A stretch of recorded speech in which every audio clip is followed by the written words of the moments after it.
Hi, this is the Oregon Roundup show, the Oregon Roundup live stream, the Oregon Roundup, whatever we're going to call this thing that we're going to start doing here from Oregon Roundup. My name is Jeff Eager. I'm with Oregon Roundup Foundation, and coming to you with this new program that we have where we will share news, thoughts about Oregon politics and Oregon government and Oregon policy that you won't hear anywhere else or see anywhere else. We're going live to YouTube right now, and we'll be sharing these videos and various other means. Those of you who are familiar with Oregon Roundup know that we live on Substack primarily for the last 4 or 5 years. We've been publishing exclusive Oregon news content over there, and I'd invite you to check that out at oregonroundup.substack.com. Check out all our reporting. And on this video and on this show, we'll focus on some of the stuff we report on, but also what other news outlets report on. Try to give you a periodic update on the things that actually matter in Oregon politics. Cut through the noise and get to the crux of the matter of the things that are, I believe, ruining this state. So today we'll talk about a few stories or categories of stories.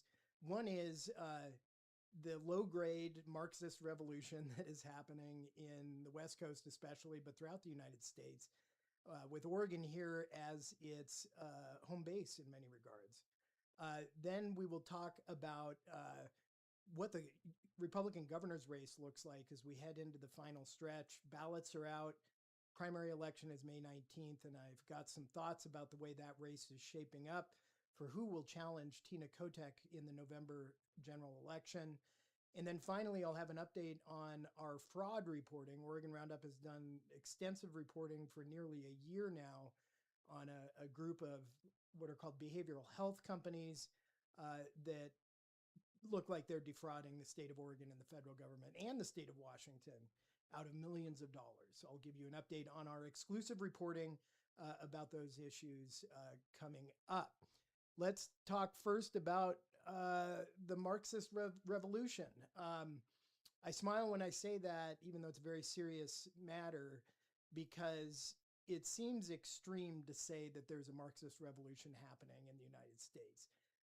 But I don't know how else to describe what is going on. When you have multiple people from the left who are taking shots at President Trump, explicitly basing their motivation upon a disagreement with his politics, but not only his politics, but capitalism in general, and an attempt to really tear down our system of government by taking out the person who currently has the highest rank and was elected by the people of the United States to serve in that capacity.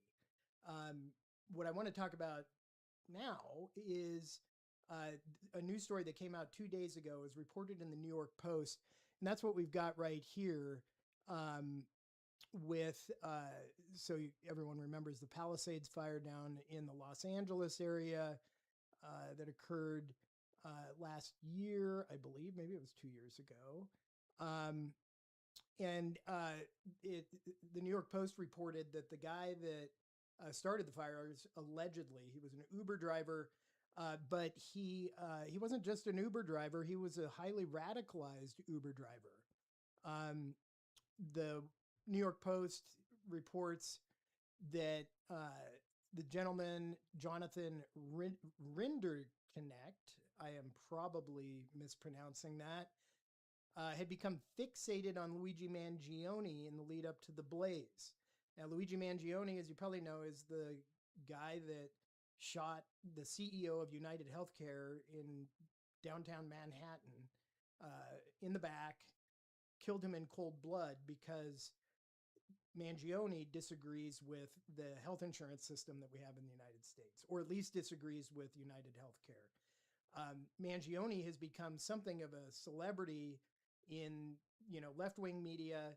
He's seen as someone who did what a lot of other people wish they could do, and now we see people that are directly copying him. Jonathan Rinderknecht, the Palisades fire starter, allegedly, said that he was obsessed with Mangione, searched, and before he set the fires near Los Angeles, he searched free Luigi Mangione and let's take all the billionaires online. So he searched for those terms soon before he started the fires, allegedly. Um, a quote from the charging documents from the prosecutors down in California, quote, many of defendants' Uber passengers on December 31st, 2024 and January 1st, 2025, yes, that's when the fire happened or started, described defendant as angry, intense, driving erratically, and ranting about being, quote, pissed off at the world, end quote, and Luigi Mangione, capitalism and vigilantism, prosecutors noted in a trial memorandum. So that's Marxist revolution, right? That is someone who's been radicalized. He's anti-capitalist, doesn't like capitalism, and especially doesn't like people who've done well by capitalism, many of whom lived in the Palisades area, and that's presumably why he chose to allegedly start the fire there. He was going after billionaires, apparently wanted to burn their houses down, and succeeded in a number of different respects with burning their houses down and causing a huge disaster. Now, you think about how this fire was covered by the mainstream media while it was happening and soon after it was finally put out. And the stories were all about climate change. I mean, you remember those stories, Gavin Newsom, everyone on the left side of the aisle said, well, these fires are happening, these destructive fires are happening because of climate change. Well, it turns out that they're happening because this guy views himself as a soldier in a Marxist revolution that requires the destruction of private property to reach their political goal of ending capitalism. That's what he said, according to prosecutors. Now, was the fire worse because the climate is mild, moderately like modestly warmer than it was 20 years ago? Maybe. 50 years ago? Maybe. Maybe the fire was worse than it would have been otherwise, but you still have this guy that chose to start this fire, in his view, to strike a blow against capitalism. Now, this story comes out a year and a half after the fires happened, right? And it's going to get swept under the rug. There's a reason why I read to you a story from New York Post, because the New York Post is going to report on this kind of thing. Other mainstream outlets are not going to touch it because it interferes with the narrative that fires happen in the Western United States exclusively because of climate change. And why does climate change exist? Oh, capitalism. So you can see that it's a circuitous argument where people who oppose capitalism start fires or do other bad things we'll get into. And then the bad things that happen as a result of their direct result of their politically motivated actions are then turned into a reason to tear capitalism down by people who are reporting on it. That's not what's going on. What's going on is that people, there's probably some degree of insanity that goes along with this as well, but people are being radicalized by left-wing views, and they view their role as taking down capitalism. And if that means destroying private property, if that means taking a shot at the president of the United States, they are going to do it. So again, I ask you, if this is not a Marxist revolution where there is violent attempts to overthrow the government or to destroy private property, to kill people on the street of New York City who represent the capitalist system in their eyes, what is it? I hope it's not a Marxist revolution, but I don't know what else to call it. Closer to home here, you've probably all heard about this bombing of the MAC Club, the Multnomah Athletic Club in downtown Portland, or near downtown Portland. It's a exclusive club. You got to pay a bunch of money to be a member there. You can work out there. I guess they have bartenders, so you can drink there too. A bunch of different things. So this guy named Bruce Whitman, allegedly, he's now deceased, drove his vehicle filled with I believe, 20 propane tanks and other explosive devices into the Mac Club. Now, Whitman had worked at the Mac Club previously. That's all been reported. And there, what has also been reported and is true, that Whitman's example is another reason why we need to reform our commitment laws, which is to say we need to make it easier to put people who are dangerously insane away, even if they refuse to go away willingly. That is all accurate and true. We need to strengthen those laws that allow people that are dangerous, or that allow authorities to put people away who are dangerous, get them the treatment that they need, the mental health assistance that they need, so that they are not a threat to themselves and to other people. That didn't happen in Whitman's case. Whitman apparently was on the, he was on the radar of Portland police and service providers. They were trying to help him, trying to get him to stop being crazy, and it didn't work. And the guy drove his vehicle loaded with propane into his former workplace and detonated it, killed himself. Fortunately, did not kill anyone else, but that is only by a matter of luck and by the fact that he chose to drive the thing in there in the middle of the night. But that is, so that those aspects of the story have been covered well.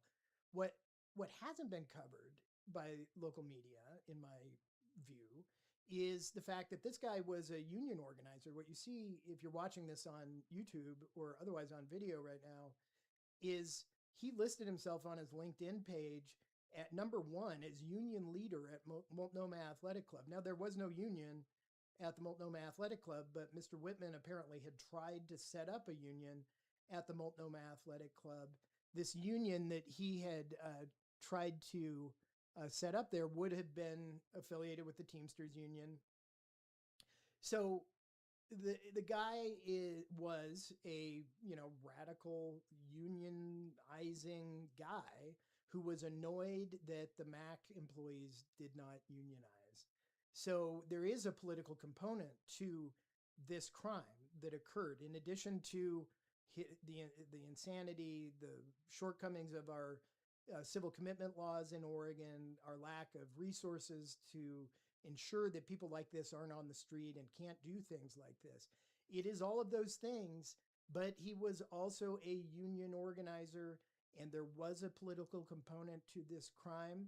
And believe me, we're not going to hear a whole lot of it out of the usual sources in Portland that are reporting on this, simply because he's on the left. And that's just the way things work. If someone's on the left and does things for political reasons, then usually we don't hear much about it here in Oregon. I got this from a guy named Dave Fuege on Twitter, who apparently looked this up himself and posted it on Twitter. I did not see this in any of the local media coverage about the Mac bombing, but it does have a political component. It is part of this left-wing violence that we're seeing in the West, especially in Oregon particularly, but also increasingly nationwide. And of course, you can't talk about left-wing political violence without talking about, that is not what I was looking for. Without talking about, let me just pull this up real quick.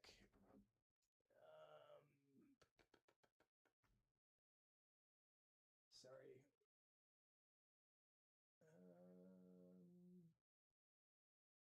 There, it's this one. So so the ICE facility near downtown Portland, of course, everyone knows it's been the site of longstanding protests, violence, attempted break-ins to the ICE facility by what I'm going to call Antifa, which of course stands for anti-fascist. It sure seems to me like Antifa, anti-fascist. Fascist is, they think anything that's capitalist is fascist. And they think that anything that relates to maintaining the institutions that keep us safe, provide the rule of law, and protect private property in Oregon is a target of Antifa. And they're still doing their thing at ICE. You don't see it as much in the news anymore, but they're still having regular, protests at ICE. There's still fights that happen outside of ICE that you can see reported on occasionally. Uh, but they're planning, Antifa is planning, I guess, a big to do at the ICE facility on May 15th, which is Officer Memorial Day, by the way, where we're to honor fallen law enforcement officers. Well, they have a different use for that day. And so their plan, and this is posted on X by Katie Daviscourt, who reports for the Post Millennial. She's based out of Seattle, but covers a lot of stuff in Portland and does good work. You can see this image that she found where Antifa is organizing this event on May 15th at the ICE facility, and it's called 10 Billion Dead Cops. And then there's an image of a pig, a dead pig, on a spit being roasted over a fire. On the pig is written the words ACAB, oink oink, ACAB, of course, stands for, in Antifa parlance, all cops are bastards. You walk around downtown Portland, you see that spray painted all over the place. Well, here it is again. And then they write, May 15 is Officer Memorial Day. Celebrate how many bastards are gone. So let's celebrate how many law enforcement officers, people entrusted by the people of Oregon to protect us. Let's celebrate how many of them are gone. Unbelievable. And then it says, bring comrades, comrades, and a mask and a fire in your heart. So comrades, of course, if we're talking about Marxist revolution, hard to get more on the nose than that. Comrades, of course, communists called each other comrades for reasons I don't understand. Must be a Russian thing, but it's something that Antifa has picked up on. And they're saying, bring comrades. Can you be more explicit than that about what this is all about? A mask, of course. Hilariously, these guys wear masks at these protests. Why, I don't, I guess to hide their identity. But bring a mask, bring comrades, and fire in your heart. Possibly literally fire in your heart. They've set fires outside of the ICE facility in Portland numerous times. I saw a video recently of them burning an American flag out in front of that facility, which of course is a constitutionally protected speech, but it's also not very cool. So these guys are organizing this event to celebrate the death of cops on the day that we're supposed to be memorializing and remembering law enforcement officers who've given their lives in the line of duty protecting us.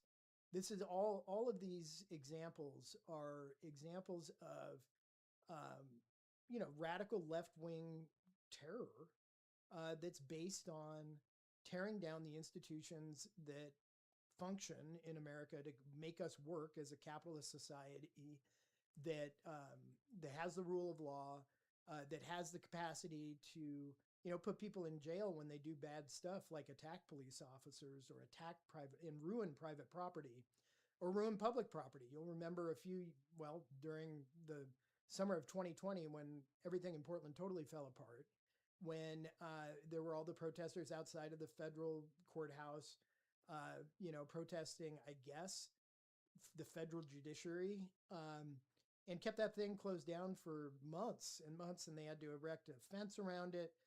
I think it's only now doesn't have a fence on it, but it's got some permanent protections around it for the next time that happens.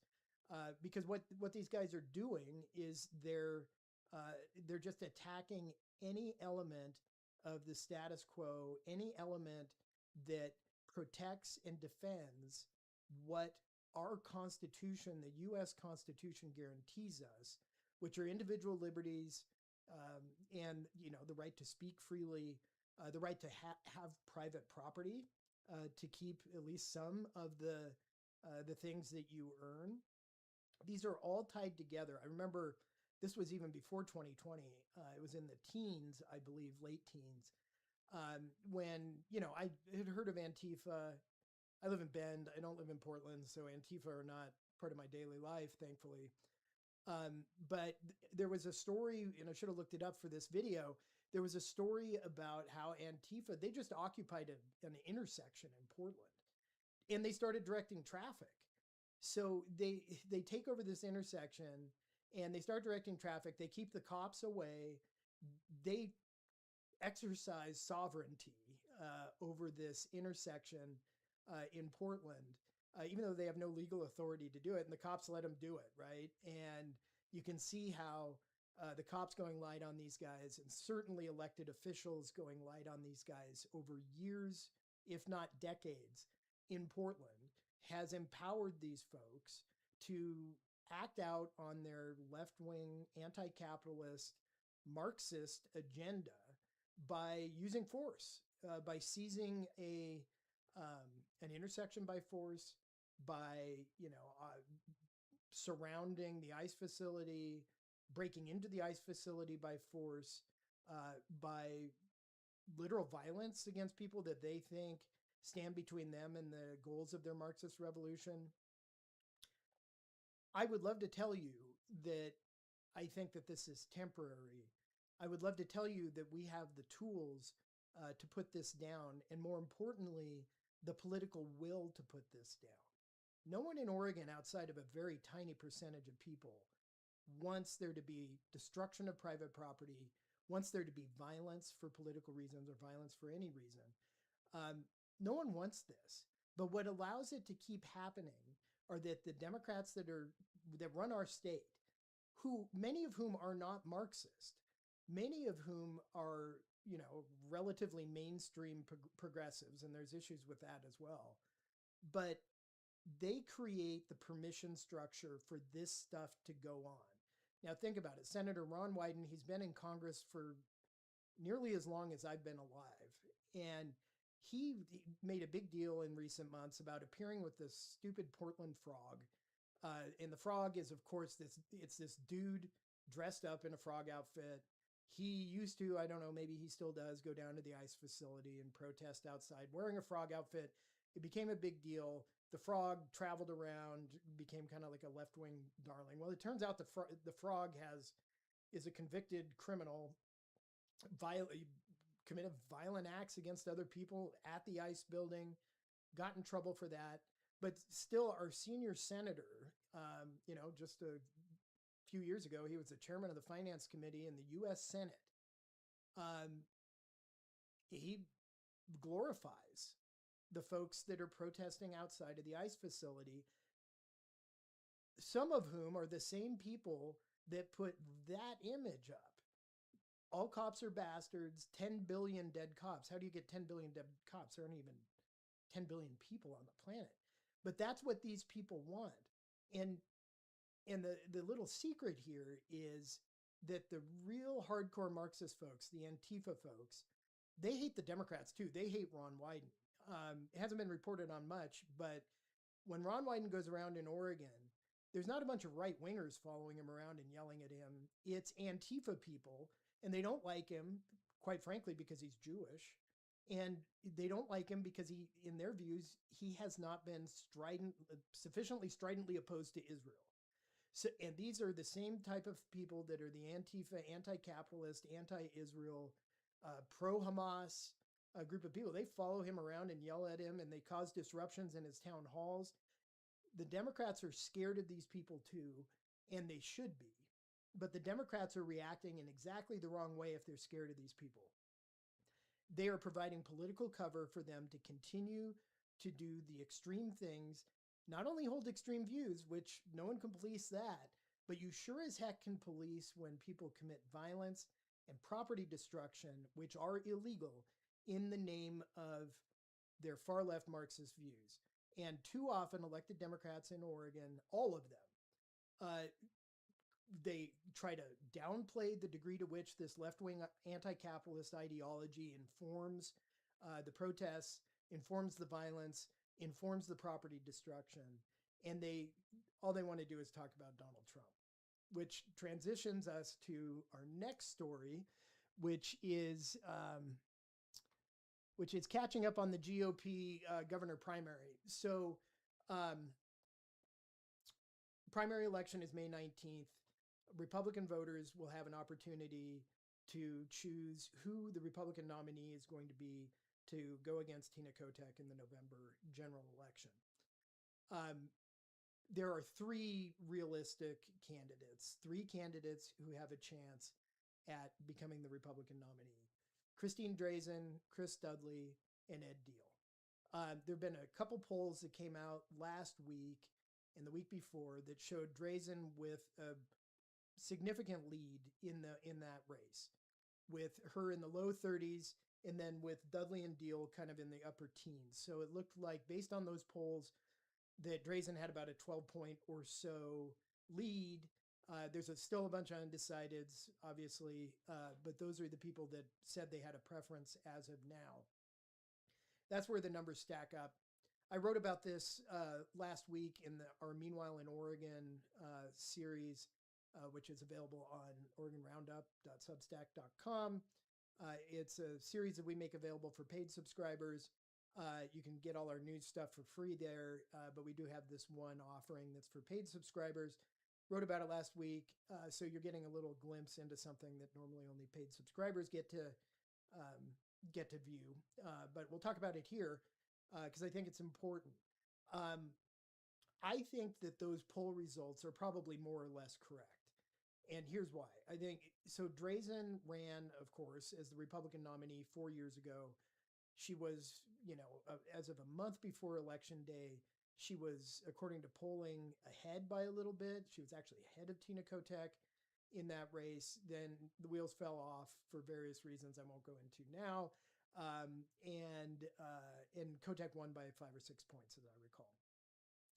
But Drazan ran a pretty good race. She had a lot of money. She was able to raise a lot of, run a lot of ads. And what ads do for you is they win you name ID. So if someone's asked, do you know who Christine Drazan is? There's a lot more people that'll say yes, because she ran a competitive race 4 years ago. There was a lot of money spent in that race to acquaint people with her. And that worked. By Election Day in 2022, she had, I'm sure, very high name ID, because that's what the goal of a political campaign is in part. Well, now we're 4 years later, and she's running against Chris Dudley, who ran back in 2010 for governor. Of course, before then, he played for the Portland Trailblazers. 2010 is quite a while ago, 16 years. Dudley also ran a competitive race in 2010, a very competitive race. He almost won. Also spent a lot of money to drive up name ID. But you have that name ID erodes over time, right? Some of those people that were consuming those ads in 2010 are dead now. A lot have moved out of the state, and just in general, people forget who these folks are. Deal, he's a state rep, kind of came to some prominence over the last year because he spearheaded the effort to repeal the gas tax, which will also be on the ballot May 19th. And I'll have more on that here in just a second. But lesser known, Deal is lesser known. He's never run a statewide campaign before now. Certainly doesn't have the funding that Dudley and Drazan do right now. So I saw a Dudley ad on TV the other day. Dudley and Drazan have TV ads going. That's going to continue to drive up their name ID. Deal, I'm not sure if he's going to have the funds to run ads. Deal is really running a different type of campaign that's based more on the grassroots, many of whom very deeply appreciate his efforts to repeal the gas tax. But let me tell you why I think this race is maybe more volatile than most. It's because the gas tax referendum is on the ballot on May 19th. At the same time, we're going to be voting on who the Republican nominee is for governor. And here's how I think that can work, and I think it will work to Deal's advantage. I don't know if it'll be enough to push him over the top. If there's any issue that Deal is associated with, it's the referendum on the gas tax. He truly did a lot of work to get that on the ballot at significant political risk, and people know that. If they know anything about Ed Deal, it's that he opposed that tax and opposes taxes, in general, or at least increasing taxes. His campaign signs say Ed no tax Deal, so he's kind of almost incorporated the message into his name for the purpose of political ads. And And so let's talk about that polling. The polling, when pollsters poll, they they try to poll or show results of an electorate that is going to show up and vote in that election, right? So if you're asking me and 100 other people, who are you going to vote for governor? And I say Christine Drazen. I'm not saying that that's who I'm going to vote for, but let's just say hypothetically that I say Christine Drazen, but then I don't ever show up to vote. If they include my input in the poll, then the poll's reliability will be degraded to a degree because they're polling someone, me, who never shows up to vote. So a lot of what pollsters try to do is to kind of guess who's going to be voting in this election. And the way they do that is they look at the voting history of the voters. So if they ask me and I say, well, I'm voting for Drazen, but I've only voted in one of the last 4 primary elections, they may say, okay, well, yeah, maybe you vote, but probably not based on your past history. Even if you tell us that you're definitely going to vote, we don't believe you. So we're going to throw out or at least degrade the prominence or the impact of your response. And so that's how pollsters, they try to say, okay, this is the group of people we think are going to vote. Let's see who they're planning to vote for. The hard part about spitballing this election in the Republican primary is the fact that the gas tax is on the ballot at the same time the GOP governor's race is on the ballot. That gas tax is going to bring out a different electorate than what we would typically see in a primary election. Let me tell you a little story, right? So I was mayor of Bend, served on the city council about 13 years ago. After I got off of council, I ran the campaign against a Bend gas tax. So the city of Bend has never had a gas tax. It was looking at a 5-cent per gallon gas tax. I helped with this effort to beat it. We did beat it significantly. I don't think so much because of what we did, just as much as people hate gas taxes, and had legitimate questions about how the city was spending the funds that it did, which were very legitimate questions. But what happened in that race, and I will never forget this, is the clerk of Deschutes County, so the person that's in charge of the elections, she was running, obviously, the gas tax election back then. And she said that she was getting ballots from people who had never voted in Deschutes County. So there's all these people who are registered voters, and a significant portion of them never vote. These tend to be people that, obviously don't follow politics that closely typically, or in many cases are just kind of grossed out by the whole thing that our government does. What that Bend gas tax did was bring a bunch of these people that typically do not vote to the polls to vote against the gas tax. And the thing just got absolutely clobbered. I think that pollsters are going to have a hard time right now figuring out what the impact of the referendum repealing the state gas tax is going to be on that governor's race. Because if past history holds, there's going to be a bunch of people that typically don't vote and typically are not going to make it through that likely voter screen that pollsters have, that are going to show up and vote in May. Now, some of those people may just show up and they vote no on the gas tax and then vote, and then they're done with the whole thing. They can wash their hands of it. But some of those people are going to vote for governor too. A lot of those people that are going to come out specifically to vote against the gas tax are going to be Republicans. And so if they have a Republican ballot, they can vote in that governor's race. And who are they likely to support, right? So if you have people that in general are just disengaged from politics, but they've maybe, heard a name or two and they get down to the governor's race, I think logically you could assume that a significant proportion of those people who do vote in the governor's race probably will vote for Ed Deal, because he is the guy that is most associated with the one political issue that got them out to vote for the first time in however long. And so that's, I think, going to drive up Deal's numbers. if I'm right, that that same effect will hold is held in the Bend election, 12 years ago, 10 years ago. So I think that you can look for, some bigger numbers for Deal than what we're seeing in these polls. Will it be enough? I don't know. If Deal had a bunch of money at the same time and was spending on ads the way Drazen and Dudley are, then that would help as well. But I mean, quite honestly, your guess is as good as mine about what happens with this. I think all we can do is kind of think about the factors that we believe will go into that outcome and see what actually happens on May 19th. We will, of course, be covering that here at Oregon Roundup extensively. All right, that's the Oregon governor's race.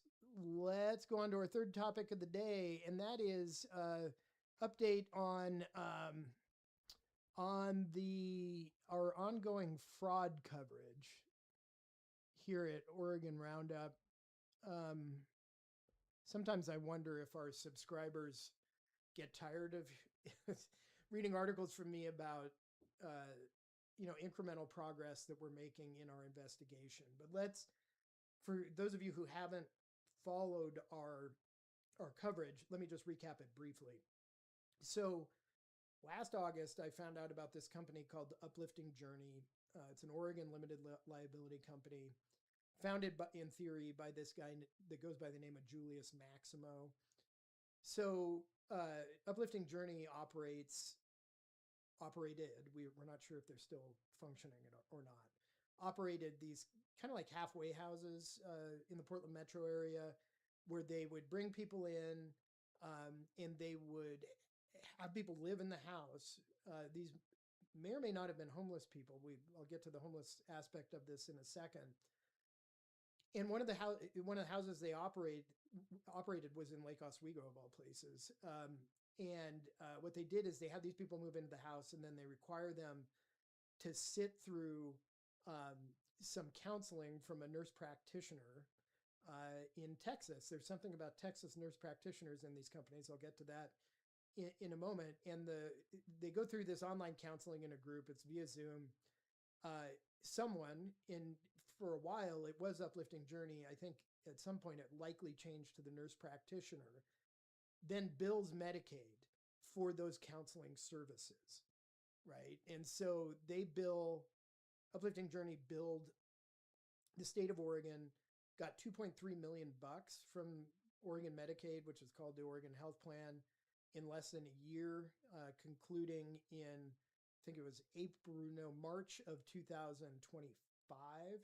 I find out about this in August of 2025 because two of the guys that were living in the Uplifting Journey house in Lake Oswego, up in January of 2025, they up and drove to the Seattle area, excuse me, and kidnapped a woman, drove her around the Seattle metro area for a while. They kidnapped her at gunpoint outside of her apartment. I went to the apartment building, so I saw what was going on there. And they tortured her with a power drill. So they had a power drill in the car with them.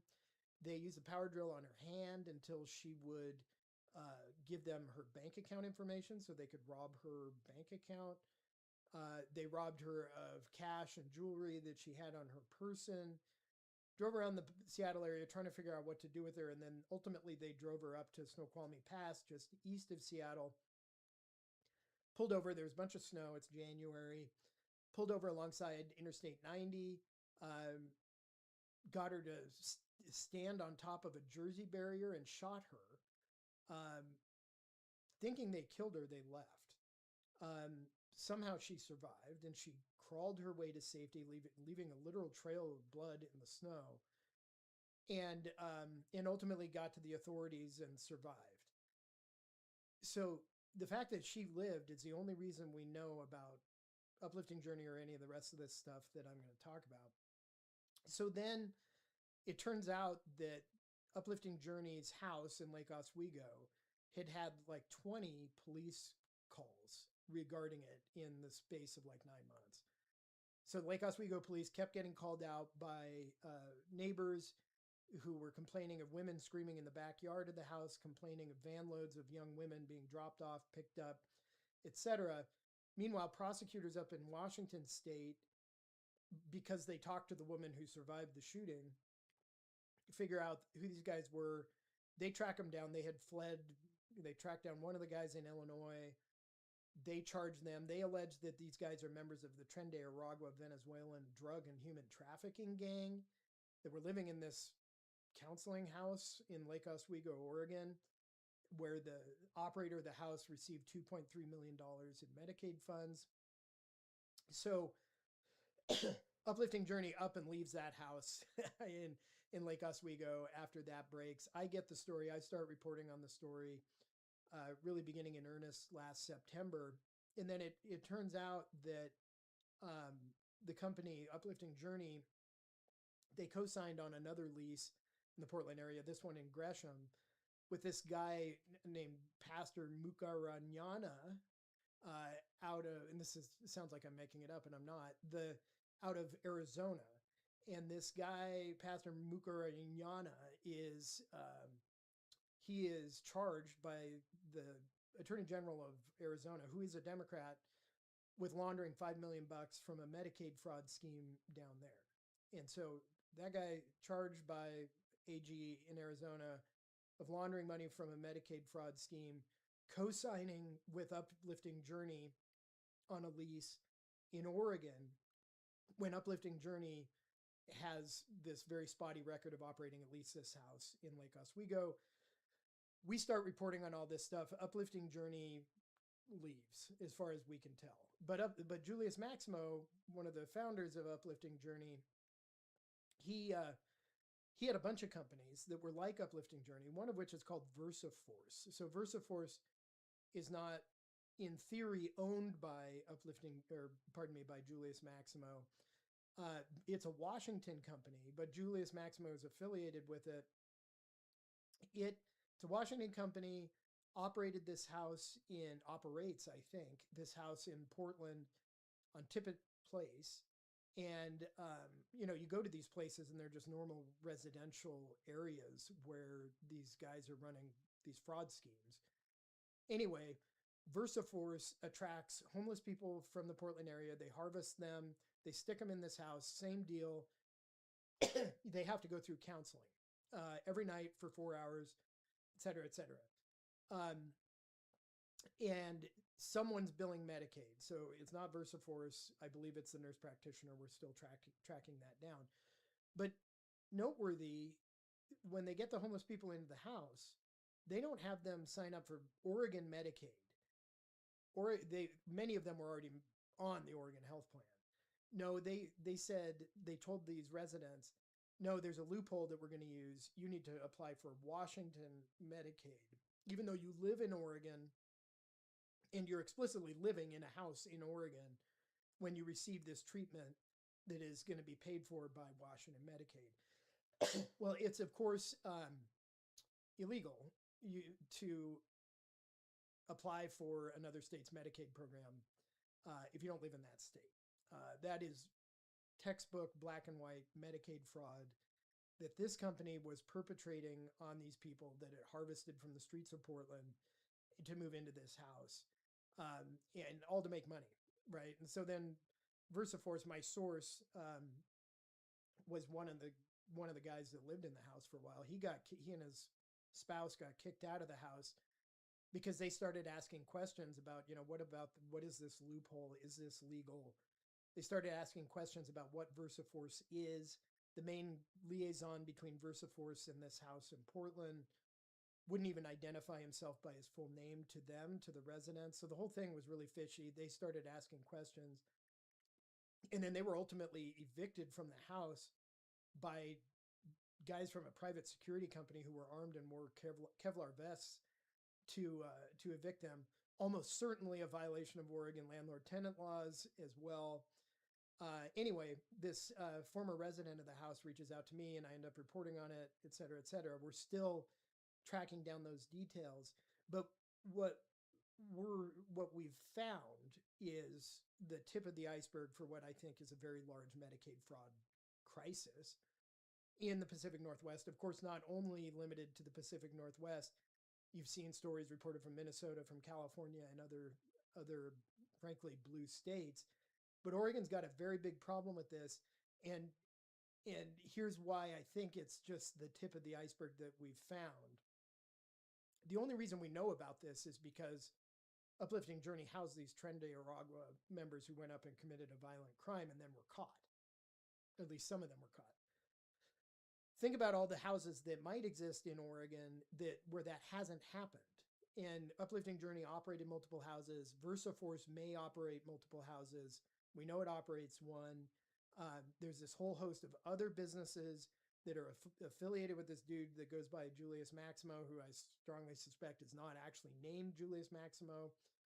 Maximo appears to be from Uganda. The pastor from Arizona that's the money launderer, allegedly, he's from Rwanda. There is this kind of Central African component to the fraud that was occurring in Arizona. It appears to be a component of the fraud that I believe is occurring in Oregon. And it's just the tip of the iceberg. Our reporting did help contribute to the U.S. House Committee on Energy and Commerce.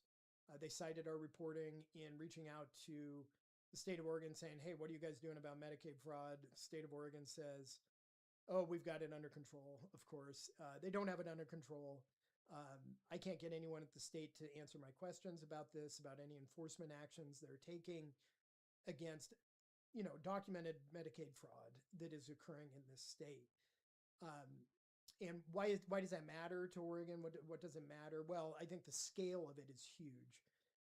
There are limited Medicaid dollars. A lot of this money is being spent on fraud, I think. And that's money that shouldn't be spent on fraud. It should be spent on something else, spent on, people that need the care and are legitimate folks who are hopefully not Tren de Aragua gangsters.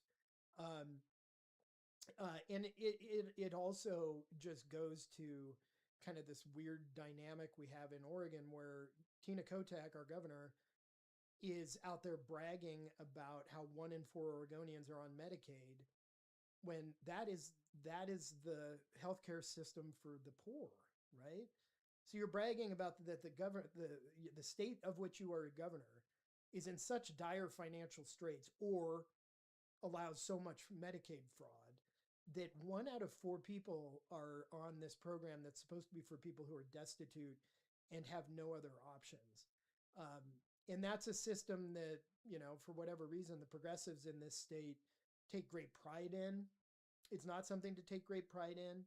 Yes, people need help if they're down and out. That's why Medicaid exists.